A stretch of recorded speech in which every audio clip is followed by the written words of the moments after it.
Genius Kids.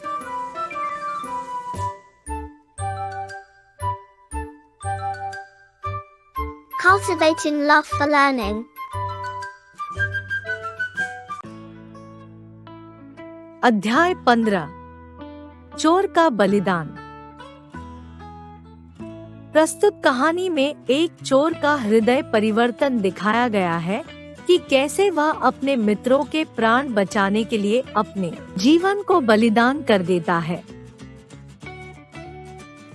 एक समय की बात है, किसी शहर में 3 नवयुवक रहते थे, जिनमें से एक राजकुमार था, दूसरा राजा के मंत्री का पुत्र था और तीसरा एक धनी व्यापारी का लड़का था। तीनों ही पक्के मित्र थे। ये तीनों सदा साथ साथ रहते थे और तीनों को ही पढ़ने लिखने अथवा कोई काम करने में जरा भी दिलचस्पी नहीं थी। इनका सारा समय मौज उड़ाने में बीतता था।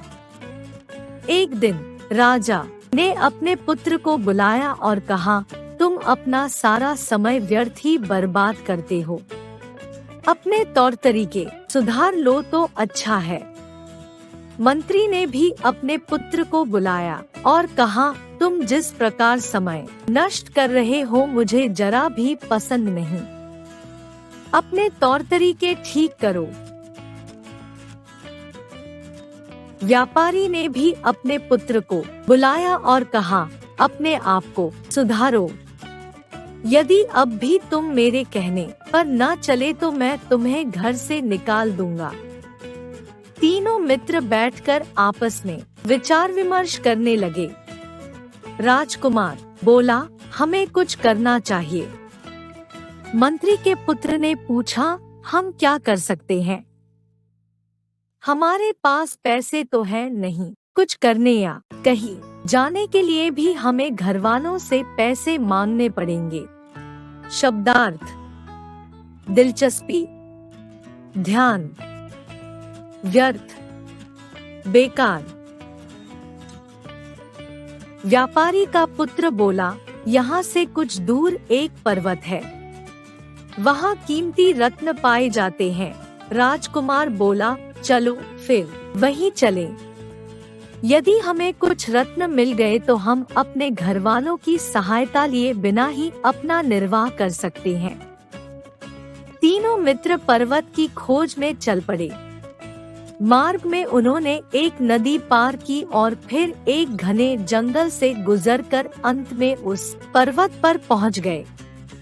सौभाग्य से चोटी पर चढ़ने के बाद उन्हें एक एक बहुमूल्य रत्न मिल गया। हम अब घर लौट सकते हैं, उन्होंने कहा। एक बार फिर उन्हें उसी घने जंगल से जहां से वे पर्वत तक पहुंचे थे गुजरना था। जंगल इतना घना था कि वहां दिन में भी रात जैसा अंधेरा रहता था। व्यापारी का पुत्र बोला, जंगल में लुटेरे और चोर होते हैं, वे हमारी हत्या कर हमसे रत्न छीन सकते हैं। राजकुमार ने कहा, बात तो सच है। अब हमें ऐसा रास्ता ढूंढना चाहिए जिससे ये रत्न घर तक सुरक्षित पहुंच सके। मंत्री के पुत्र ने सलाह दी, मेरी मानो तो जंगल में से गुजरने से पहले हमें अपना अपना रत्न निगल लेना चाहिए, वे हमारे पेट में सुरक्षित रहेंगे। राजकुमार बोला, विचार तो अच्छा है। इस प्रकार किसी को यह पता नहीं चलेगा कि रत्न कहाँ है। जब वे जंगल के समीप पहुँचे तो भोजन करने के लिए रुके। भोजन के साथ ही सब अपना अपना रत्न निगल गए। दुर्भाग्य से एक चोर उन तीनों का पीछा कर रहा था। उसने तीनों की बातें सुन ली थी और रत्न निगलते भी देख लिया था। चोर प्रसन्न था। उसने तीनों मित्रों की हत्या कर रत्न हथिया लेने की एक योजना बनाई। जब तीनों जंगल में घुसने लगे तो चोर उनके पास आकर बोला, श्रीमान, आगे जंगल बहुत घना है, मुझे अकेले जाने में भय लगता है। क्या मैं भी आपके साथ चल सकता हूँ? तीनों मित्रों ने उसे अपने साथ चलने की अनुमति दे दी। अपने दल में एक और व्यक्ति के आ मिलने से वे प्रसन्न थे कि 3 से 4 भले। जंगल के बीच में एक गांव था। गांव के मुखिया के पास एक तोता था। मुखिया को अपना तोता बहुत प्यारा था। वह तोते की सारी बातें समझता था। उसे विश्वास था कि उसका तोता सदा सच बोलता है। चलते चलते चारों युवक उस गांव में पहुंचे। जब वे मुखिया के घर के सामने से गुजर रहे थे तो तोता बोलने लगा, यात्रियों के पास रत्न है, यात्रियों के पास रत्न है। ये सुनकर मुखिया की बांछें खिल गई। उसने भी रत्न हथिया लेने का निश्चय किया। उसने शीघ्र ही अपने आदमियों को यात्रियों को पकड़ने के लिए भेजा। चारों यात्रियों को तुरंत मुखिया के सामने उपस्थित किया गया। शब्दार्थ: निर्वाह, गुजारा, बहुमूल्य, कीमती, सुरक्षित, ठीक ठाक, अनुमति, आज्ञा, बाछे खिलना, प्रसन्न होना। मुखिया ने उनकी तलाशी ली किंतु उसे रत्न कहीं न मिले। उसने मन ही मन सोचा कि शायद मेरे तोते से गलती हो गई है। उसने अपने आदमियों को आदेश दिया कि यात्रियों को छोड़ दे। चारों फिर अपनी यात्रा पर आगे बढ़े। जो ही वे गांव से बाहर निकले, तोते ने फिर रट लगाई, यात्रियों के पास रत्न है, यात्रियों के पास रत्न है। मुखिया सोचने लगा, मेरा तोता सदा सच बोलता है। हो न हो वे मुझे मूर्ख बना गए। उनके पास रत्न अवश्य है। उसने अपने आदमियों को उन्हें फिर पकड़ लाने का आदेश दिया। चारों यात्रियों को पकड़कर मुखिया के सामने लाया गया। इस बार मुखिया ने उनके वस्त्र उतरवाकर तलाशी ली, मगर फिर भी उसे रत्न न मिले। मुखिया ने यात्रियों से कहा, देखो, मेरा तोता कभी झूठ नहीं बोलता। यदि इसने कहा है कि तुम लोगों के पास रत्न है, तो तुम लोगों के पास रत्न अवश्य है।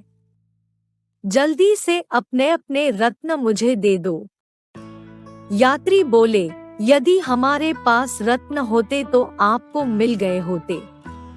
हमारे पास रत्न नहीं है, हमें अपने घर जाने दो। मुखिया बोला, तलाशी में तो रत्न नहीं मिले, लगता है तुम लोगों ने निगल लिए हैं। चारों युवक चुप हो गए। मुखिया पुनः बोला, मैं जानता हूँ कि मुझे क्या करना चाहिए। कल प्रातः मैं तुम्हारे पेट चीर डालूंगा, तब मुझे रत्न अवश्य ही प्राप्त हो जाएंगे। इसके बाद मुखिया ने उन चारों यात्रियों को एक कोठरी में बंद कर दिया। बाहर कुछ आदमियों को उनकी पहरेदारी के लिए बैठा दिया। रात भर चारों यात्रियों में से कोई भी न सो सका।